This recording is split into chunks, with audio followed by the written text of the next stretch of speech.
Assalamualaikum warahmatullahi wabarakatuh. Nama saya Firdaulia, NIM 1961-2016-45.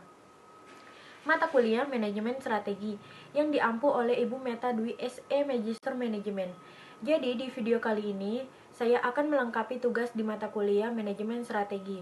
Sehubung dengan adanya COVID-19, maka perkuliahan dilakukan secara online.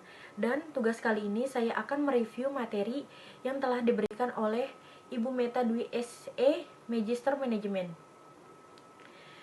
Materi yang saya pilih untuk saya review yaitu pendekatan Porter dan analisis kajian pesaing. Oke, saya akan menjelaskan analisis industri yang menggunakan pendekatan Porter. Bahwa sebuah perusahaan haruslah memperhatikan intensitas persaingan dalam industri. Tingkat intensitas ini ditentukan oleh kekuatan kompetitif dasar. Menurut Porter, kekuatan kolektif menentukan potensi keuntungan tertinggi di industri, di mana potensi keuntungan diukur dari segi seberapa lama pengembalian modal atas modal yang diinvestasikan dalam pemindahan industri. Ada 5 analisis kekuatan Porter. Apa aja sih? Yang pertama, hambatan bagi pendatang baru.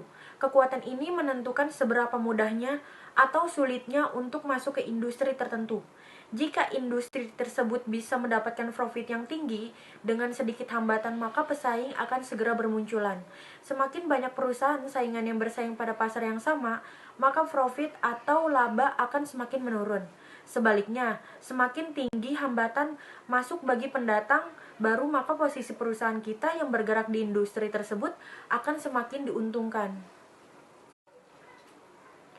Yang kedua, daya tawar pemasok. Daya tawar pemasok memungkinkan pemasok untuk menjual bahan baku pada harga yang tinggi ataupun menjual bahan baku yang berkualitas rendah kepada pembelinya. Dengan demikian, keuntungan perusahaan akan menjual rendah karena memerlukan biaya yang tinggi untuk membeli bahan baku yang berkualitas tinggi. Sebaliknya, semakin rendah daya tawar pemasok, semakin tinggi pula keuntungan perusahaan kita.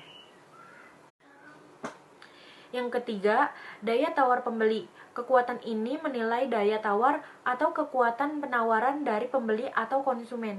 Semakin tinggi daya tawar pembeli dalam menuntut harga yang lebih rendah ataupun kualitas produksi yang tinggi, semakin rendah profit atau laba yang akan didapatkan oleh perusahaan produsen. Yang keempat, hambatan bagi produk pengganti. Hambatan atau ancaman ini terjadi apabila pembeli konsumen mendapatkan produk pengganti yang lebih murah atau produk pengganti yang memiliki kualitas yang lebih baik dengan biaya pengalihan yang paling rendah. Semakin sedikit produk pengganti yang tersedia dipasarkan, akan semakin menguntungkan perusahaan kita. Yang kelima, tingkat persaingan dengan kompetitor. Kekuatan ini penentu utama, perusahaan harus bersaing secara agresif untuk mendapatkan pangsa pasar yang lebih besar. Perusahaan kita akan semakin diuntungkan apabila posisi perusahaan kita kuat dan tingkat persaingan pada pasar yang sama tersebut yang rendah.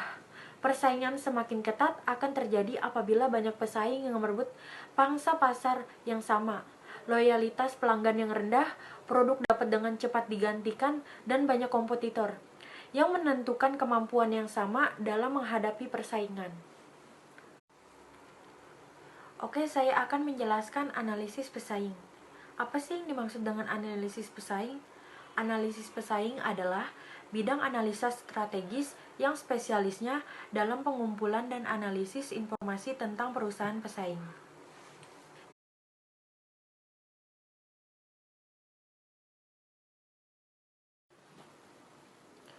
Demikian materi yang sudah saya sampaikan.